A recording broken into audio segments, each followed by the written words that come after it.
Hi guys, welcome back to my YouTube channel. ಇವತ್ತು ನಮ್ಮ ಊರಿಗೆ ಹೋಗ್ತಾ ಇದ್ದೀನಿ. ಬ್ಯಾಂಗ್ಳೂರಿಂದ ಚನ್ನರಾಯಪಟ್ಟಣಕ್ಕೆ ಟ್ರಾವೆಲ್ ಮಾಡ್ತಾ ಇದ್ದೀನಿ.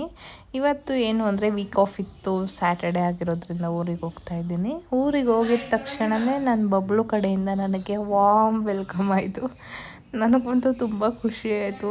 ಅವನ ಎಕ್ಸೈಟ್ಮೆಂಟು, ಅವನ ಹತ್ರ ಹೋಗಲಿ ಅಂತ, ಅವನ್ನ ಮುದ್ದು ಮಾಡಲಿ ಅಂತ ಅವನು ಎಷ್ಟು ಹಠ ಮಾಡ್ತಿದ್ದ ಅಂದರೆ ನನಗೆ ಅಯ್ಯೋ ಸೋ ಕ್ಯೂಟ್ ಅನಿಸ್ತು. ಅದಕ್ಕೆ ಗೈಸ್ ಹೇಳೋದು, ನಾಯಿಗಿರೋ ನಿಯತ್ತು ಮನುಷ್ಯರಿಗೆ ಯಾರಿಗೂ ಇರಲ್ಲ ಅಂತ. ಅವನು ಆಲ್ಮೋಸ್ಟ್ ನಾನು ಬಂದಾಗೆಲ್ಲ ಇದೇ ಥರ ರಿಯಾಕ್ಟ್ ಮಾಡ್ತಿರ್ತಾನೆ. ಏನೋ ಗೊತ್ತಿಲ್ಲ, ನನಗೂ ತುಂಬ ಇಷ್ಟ ಪೆಟ್ಸ್ ಅಂದರೆ. ಅದಕ್ಕೋಸ್ಕರ ನಮ್ಮ ಮನೆಯಲ್ಲಿ ಯಾವಾಗಲೂ ಒಂದು ಪೆಟ್ ಇರುತ್ತೆ. ನಾಯಿ ಇದೆ ಆ್ಯಂಡ್ ಬೆಕ್ಕು ಕೂಡ ಇದೆ. ಇದ್ರ ಹೆಸರು ಬಬ್ಲು ಅಂತ. ನನ್ನ ಕ್ಯೂಟ್ ತಮ್ಮಯ್ಯ ಎಷ್ಟು ಮುದ್ದಾಗಿದ್ದಾನೆ ನೋಡಿ. ಹಂಗೆ ಅವನಿಗೆ ಇರಿಟೇಟ್ ಮಾಡೋದೇ ನನ್ನ ಕೆಲಸ ಬಂದಾಗೆಲ್ಲ. ಕ್ಯೂಟಾಗಿರ್ತಾನೆ. ನನ್ನ ಜೊತೆ ಮಾತ್ರ ಫುಲ್ಲು ಫ್ರೆಂಡ್ಲಿಯಾಗಿರ್ತಾನೆ ಮತ್ತು ಇನ್ನೋಸೆಂಟ್ ಥರ ಆಡ್ತಾನೆ. ಅದೇ ನನಗೆ ತುಂಬ ಇಷ್ಟ ಆಗುತ್ತೆ. ಹಾಗಾಗಿ ಅವನಿಗೆ ಸ್ವಲ್ಪ ಮಸಾಜ್ ಮಾಡಬೇಕಿತ್ತು. ಅದಕ್ಕೆ ಅಷ್ಟು ಹಠ ಮಾಡ್ತಿದ್ದ. ಆ ಥರ ಮಾಡಿದ ತಕ್ಷಣ ಫುಲ್ ಹ್ಯಾಪಿಯಾಗಿ ಹೋಗ್ಬಿಟ್ಟ. ಖುಷಿ ಆಯಿತು. ಅದಾದಮೇಲೆ ಆಲ್ರೆಡಿ ನಾನು ಬರೋ ಅಷ್ಟರಲ್ಲಿ ಮಧ್ಯಾಹ್ನ ಆಗೋಗಿತ್ತು. ನಮ್ಮಮ್ಮ ಹೋಗಿದ ತಕ್ಷಣವೇ ಟೀ ಕೊಟ್ಟರು. ಸ್ವಲ್ಪ ಕುಡಿದು ರಿಫ್ರೆಶ್ ಆಗಿ ಅದಾದಮೇಲೆ ನಮ್ಮ ಅಜ್ಜಿ ಮನೆಗೆ ಅವರೆಕಾಯಿ ಮತ್ತು ಕಲ್ಲಂಗಡಿ ತೊಗೊಂಡು ಕೊಟ್ಬಿಟ್ಟು ಬರೋಣ ಅಂತ ಹೋಗ್ತಿದ್ದೀನಿ. ಹಾಗೆ ಹೋಗ್ಬೇಕಾದ್ರೆ ಗ್ಯಾಪಲ್ಲಿ ಪೋಸ್ ಕೊಟ್ಕೊಂಡು, ಇದು ನಾನು ಓದಿದ ಸ್ಕೂಲು ಗೈಸ್. ಇದಾದಮೇಲೆ ನಮ್ಮ ಅಜ್ಜಿ ಮನೆ ಇನ್ನು ಸ್ವಲ್ಪ ದೂರ ಅಲ್ಲಿಂದ ಹೋದ್ವಿ, ರೀಚ್ ಆದ್ವಿ. ಅದು ನಮ್ಮ ಅಜ್ಜಿ. ಇದು ನಮ್ಮ ಅಜ್ಜಿ ಮನೆ.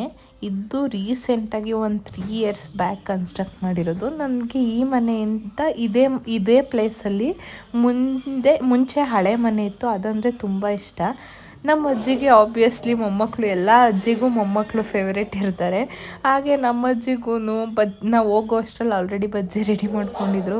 ಬಜ್ಜಿನ ಫುಲ್ಲು ಅವ್ರ ಪ್ರೀತಿನ ತೋರಿಸೋದಕ್ಕೆ ಇದರಲ್ಲೇ ಅರ್ಥ ಆಗುತ್ತೆ ಎಷ್ಟು ಮುಗ್ದರವರು ಅಂತ. ಫುಲ್ ಪ್ಲೇಟ್ ತುಂಬ ಹಾಕ್ಬಿಟ್ಟಿದ್ರು. ಇದು ನಮ್ಮ ತಾತ, ಅವ್ರು ಎಕ್ಸ್ಪೈರ್ ಆಗಿದ್ದಾರೆ. 1.5 ಇಯರ್ಸ್ ಆಯಿತು.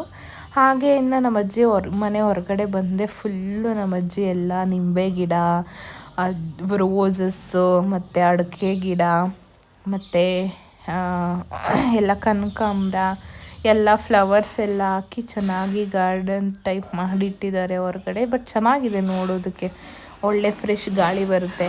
ಇದಾದಮೇಲೆ ಮತ್ತೆ ಮನೆಗೆ ಬಂದೆ. ನಮ್ಮಮ್ಮ ಇದಕ್ಕಿದ್ದು ಬೇಳೆ ಸಾಂಬಾರು ಮಾಡಿದರು. ಊಟ ಮಾಡಿ ಅದಾದಮೇಲೆ ನಮ್ಮ ಮನೆ ಪಕ್ಕ ಮನೆಯದು ನಾಯಿದು ಮರಿ ಹಾಕಿತ್ತು. ಅಲ್ಲಿ ಹೋಗಿ ಆಟ ಆಡಿಸ್ಕೊಂಡು, ಈ ನಾಯಿ ಮರಿ ಚೆನ್ನಾಗಿತ್ತು, ಎತ್ಕೊಂಡು ಬಂದುಬಿಟ್ಟಿದ್ದೀನಿ. ಗೊಂಬೆ ಥರ ಎಷ್ಟು ಕ್ಯೂಟಾಗಿದೆ ನೋಡಿ. ನಮ್ಮ ಮನೇಲಿ ಇದೇ ಥರ ಒಂದು ಗೊಂಬೆ ಇತ್ತು ನಾಯಿದು, ಸೇಮ್ ಅದೇ ಥರ ಇದೆ, ಕಲರ್ ಕಾಂಬಿನೇಷನ್ನು ಕೂಡ ಅಂತ ಎತ್ಕೊಬಂದ್ಬಿಟ್ಟೆ. ಇವನು ನೋಡಿ ಅದನ್ನು ಕರ್ಕೊಂಬಂದಿರೋದಕ್ಕೆ ಇವನು ಮುನ್ಸ್ಕೊಂಡು ಹೊಟ್ಟೋಗ್ಬಿಟ್ಟ. ಅದಾದಮೇಲೆ ಇನ್ನು ಸಂಜೆ ಫಾರ್ಮರ್ಸ್ ಇರುತ್ತೆ ಅಲ್ವಾ, ಹಸುಗೆ ಮೇವು ಹಾಕಬೇಕು ಅಂತ ಹೇಳ್ಬಿಟ್ಟು ನಮ್ಮಪ್ಪ ಕಡ್ಡಿ ಕಟ್ ಮಾಡ್ತಾಯಿದ್ರು. ಯಾವ ಥರ ಕಡ್ಡಿ ಕಟ್ ಮಾಡ್ತಿದ್ದಾರೆ ನೋಡಿ. ಹಂಗೆ ಹೋಗ್ಬಿಟ್ಟು ಪೋಸ್ ಕೊಡಿ ಅಂತ ಹೇಳಿದ್ರೆ, ಹೋಗು ನಾನು ಕೊಡಲ್ಲ, ಇವಾಗ ಟೈಮ್ ಇಲ್ಲ ಅಂತ ಸಾಧನೆ ಮಾಡಿ ಹೇಳ್ತಾ ಇದ್ದಾರೆ.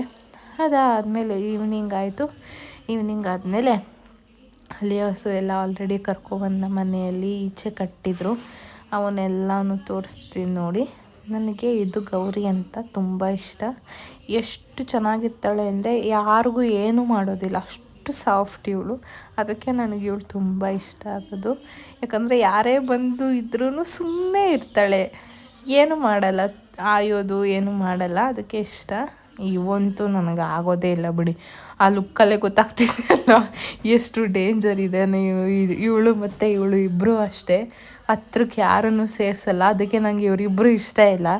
ಇವು ನನಗೆ ಕಂಡ್ರೆ ಏನೋ ಎಲ್ಲೋ ಇಂದ ಬಂದಿರೋ ಥರ ಓಡಿಬಿಡ್ತಾರೆ ನೋಡಿ ಹೆಂಗೆ ಓಡ್ತಿದ್ದಾವೆ. ಅದಾದಮೇಲೆ ಅಜ್ಜಿ ಮನೆಯಿಂದ ರೋಸ್ ಗಿಡಗಳನ್ನ ತೊಗೊಂಡು ಬಂದಿದೆ.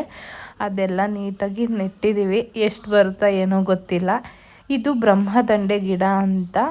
ಅಂದರೆ ಆಲ್ರೆಡಿ ಲಾಸ್ಟ್ ವಿಡಿಯೋಲಿ ನಾನು ಅದ್ರ ಬಗ್ಗೆ ಏನೇನು ಯೂಸಸ್ ಅಂತ ನಿಮಗೆ ಹೇಳಿದ್ದೀನಿ. ಇಫ್ ಎನಿಬಡಿ ವಾಂಟ್ಸ್ ದಿಸ್ ಬ್ರಹ್ಮದಂಡೆ ಗಿಡ, ನನಗೆ ಮೆಸೇಜ್ ಮಾಡಿ, ಕಾಮೆಂಟ್ ಮಾಡಿ ಆ್ಯಂಡ್ ನಿಮ್ಮ ನಂಬರ್ನ ಅಲ್ಲಿ ಮೆನ್ಷನ್ ಮಾಡಿ ನಾನು ನಿಮಗೆ ಕಾಂಟ್ಯಾಕ್ಟ್ ಮಾಡ್ತೀನಿ. ಆ್ಯಂಡ್ ಇದು ನಮ್ಮ ಮನೆಯಲ್ಲಿ ಫಾರ್ಮಿಂಗ್ ಮಾಡ್ತಾಯಿದ್ದೀವಿ ಬ್ರಹ್ಮದಂಡೆ ಗಿಡದ್ದು. ಬಿಕಾಸ್ ಇದು ತುಂಬ ರೇರ್ ಈ ಗಿಡ ಸಿಗ್ತಾ ಇರೋದು ಎಲ್ಲ ಕಡೆನೂ. ಇದನ್ನು ಎಲ್ಲ ಪೂಜಾಗಳಲ್ಲಿ ಯೂಸ್ ಮಾಡ್ತಾರೆ. ಆ್ಯಂಡ್ ಇದನ್ನು ಅಮಾವಾಸ್ಯೆ ಟೈಮಲ್ಲಿ ತೊಗೊಬಂದು ಮನೆಯಲ್ಲಿ ಡೋರ್ ಒಳಗಡೆ ಸೈಡು ಹಾಕಿದರೆ ತುಂಬ ಒಳ್ಳೆಯದಾಗುತ್ತೆ ಮನೆಗಳಿಗೆ. ಹಾಗಾಗಿ ಈ ಗಿಡನ ಅಟ್ಲೀಸ್ಟ್ ಕೆಲವೊಂದೊಂದು ಜನಕ್ಕೆ ಲೈಕ್ ಕೆಲವೊಂದೊಂದು ಮನೆಯಲ್ಲಿ ಮಾಟ ಮಂತ್ರ ಆಗಿರ್ಬೋದು ಅಥವಾ ಬೇರೆ ದುಷ್ಟಶಕ್ತಿಗಳಾಗಿರ್ಬೋದು ಅದ್ರದ್ದು ಯಾವುದಾದ್ರೂ ಕಣ್ಣು ಬಿದ್ದಿದ್ರೆ ಈ ಗಿಡ ತೊಗೊಂಡೋಗಿ ನೆಟ್ಟರೆ ಒಳ್ಳೆಯದಾಗುತ್ತೆ. ಅದು ಒಂದು ಈ ಗಿಡ ಸಿಗೋದು ತುಂಬ ರೇರು. ನಮ್ಮ ಮನೇಲಿ ಹಾಕಿ ಅಟ್ಲೀಸ್ಟ್ ಕೆಲವೊಬ್ಬೊಬ್ಬರು ಕೇಳ್ತಿದ್ರು, ಹಾಗಾಗಿ ಸ್ವಲ್ಪ ಆ ಬೀಜ ತೊಗೊಂಡೋಗಿ ಒಂದು ಚಿಕ್ಕದಾಗಿ ಮಾಡಿದ್ವಿ ಗಾರ್ಡನ್ ಟೈಪು. ನಿಮ್ಗೆ ಯಾರಿಗಾದ್ರೂ ಬೇಕಿದ್ರೆ ಕಾಂಟ್ಯಾಕ್ಟ್ ಮಾಡಿ, ನಾನು ನಿಮಗೆ ತಲುಪಿಸ್ಕೊಡ್ತೀನಿ. ಇದಾದಮೇಲೆ ಸೂರ್ಯ ನನಗೆ ಬಾಯ್ ಹೇಳಿ ಹೊರಡೋ ಟೈಮ್ ಆಯಿತು. ನಾನು ಹಾಗೆ ಸೂರ್ಯಗೆ ಬಾಯ್ ಹೇಳಿದೆ. ಎಲ್ಲರೂ ಎಲ್ಲೆಲ್ಲೋ ಹೋಗ್ತಾರೆ ಸನ್ಸೆಟ್ ನೋಡೋದಕ್ಕೆ, ಬಟ್ ನಮ್ಮ ಮನೆಯಲ್ಲೇ ನನಗೆ ಬ್ಯೂಟಿಫುಲ್ ಸನ್ಸೆಟ್ ಕಾಣಿಸುತ್ತೆ. ಆವಾಗ ಅಂದ್ಕೊಳ್ತಿರ್ತೀನಿ, ಎಲ್ಲೆಲ್ಲೋ ಹೋಗಿ ಸನ್ಸೆಟ್ ನೋಡೋದ್ರ ಬದಲು ಎಲ್ಲರೂ ನಮ್ಮ ಮನೆ ಹತ್ರ ಬಂದುಬಿಟ್ರೆ ಸೂಪರಾಗಿರೋ ವ್ಯೂ ಪಾಯಿಂಟ್ ಸಿಗುತ್ತೆ ಅಂತ. ಅದಾದಮೇಲೆ ಮತ್ತೆ ಈವ್ನಿಂಗ್ ಆಯಿತು, ಮತ್ತು ಟೀ ಟೈಮ್.